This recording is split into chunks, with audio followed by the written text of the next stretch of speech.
বক্তা আপনারা আমার শ্রোতা।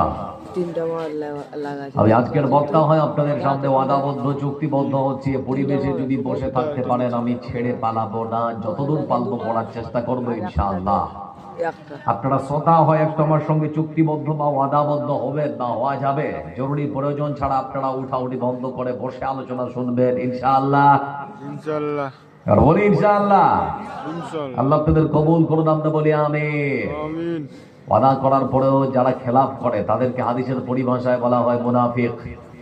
উঠে যদি পালিয়েছেন তাহলে জাতি চিনে ফেলবে আপনি কার পরিচয় দিয়ে উঠে পালালেন। এজন্য জরুরি প্রয়োজন ছাড়া কেউ উঠবো না। পেশাব পায়খানা বা অন্য কোনো জরুরি প্রয়োজন মানুষের লাগতেই পারে, হতেই পারে, পারে না পারে না পারে।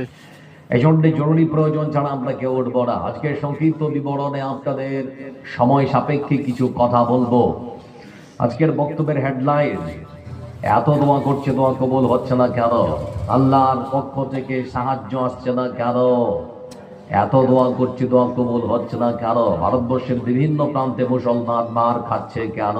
এই কেন প্রশ্নের উত্তর আজকে খুঁজবো ইনশাআল্লাহ বলি। ইনশাআল্লাহ। আমার বন্ধুরা, বক্তব্যের শুরুতে আপনাদেরকে একটু করে প্রশ্ন করবো, একটু করে কথা বলাবো। আপনাদের মন খারাপ হবে নাকি? না। আমাদের দেশ স্বাধীন, আমরা স্বাধীন ভারতবর্ষে বাস করি। আমাদের দেশ স্বাধীন না পরাধীন? স্বাধীন। এই স্বাধীন ভারতবর্ষে মুসলমানদের স্বাধীনতা কথা। একই গ্রামে বাস করি। আমার নাম আব্দুল জব্বার গফফার আব্দুল সাত্তার। আমার পার্শ্ববর্তী প্রতিবেশী, তার নাম হচ্ছে অমল, বিমল, শ্যামল, দরেশ, পরেশ, সুরেশ। সে হিন্দু, আমি মুসলমান। একই স্কুলে লেখাপড়া করেছি, একই গ্রামে বাস। এসআইআর এর নোটিশ ধরানো হলো হিন্দু মুসলমান, তাদেরকেও আমাদেরকেও। আমরা লাইনে দাঁড় করা। ফুটবে থেকে সে যতগুলো ডকুমেন্টস দিয়েছে তার থেকে দুটো আমি আরো বেশি দিয়েছি। ঠিক আছে।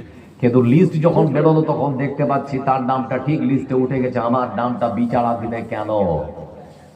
আচ্ছা, এখানে যতগুলো মানুষ আছেন কারো নাম আছে বিচারাধীন? আছে তো নাকি? অনেক। আমার বন্ধুরা, আমাদের ভারতবর্ষ এক গণতান্ত্রিক দেশ, কিন্তু অগণতান্ত্রিক পদ্ধতিতে খুব সুকৌশলে গণতন্ত্রের গণহারে গলা টিপে গণহত্যা করা হয়েছে। গণহত্যা যিনি করছেন আমরা তার নাম বেশ ভালো করেই জানি। বিশেষ করে ভারতবর্ষের নির্বাচন কমিশনের যিনি প্রধান জ্ঞানেশ কুমার, ওনাকে বলতে চাচ্ছি। আচ্ছা, আপনারা যারা বসে আছেন একটা প্রশ্ন করি। বলেন।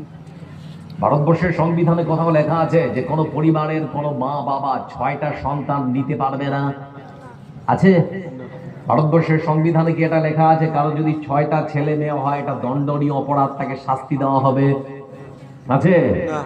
যদি তাই হয় তাহলে পরে বলতে চাচ্ছি জ্ঞানেশ কুমার জি, আমাদের ভারতবর্ষের যিনি প্রধানমন্ত্রী, তারা 6 ভাই বোন, পারবেন ওনার হাতে নোটিশ ধরাতে?